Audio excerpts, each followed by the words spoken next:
যখন আমি জাহান্নাম দেখলাম ফারাআইতু আকসার আহলিহা নিসা, বেশিরভাগ মহিলার দলকে দেখেছিলাম। কাকে দেখেছে? মেয়েদের দলকে দেখেছি। রাসূলুল্লাহ কারণটা কি কারণে দেখেছেন?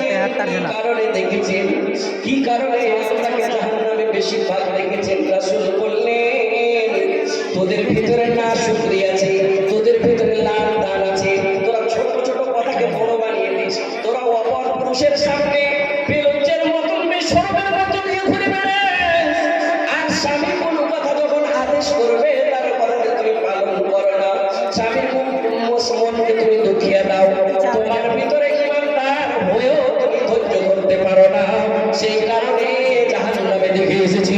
রাসূল জোগাড় করে কোনো উপায় বলে, রাসূল আমার দুইটি উপায় নেই।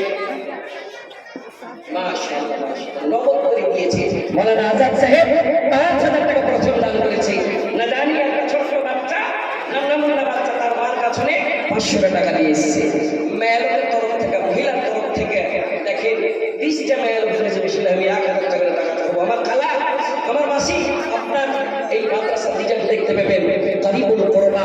আল্লাহ রাব্বুল আলামিন বললেন, লান তানালুল বিররা হাত্তা তুনফিকু মিম্মা তুহিব্বুন। আমার ভালোবাসা চাই, তুই মনে মনে ভাবছিস কি আল্লাহ আমার ভালোবাসার লোক, আমি যদি আপনাকে ভালোবাসি তাহলে আপনার কথা আমি শুনবো।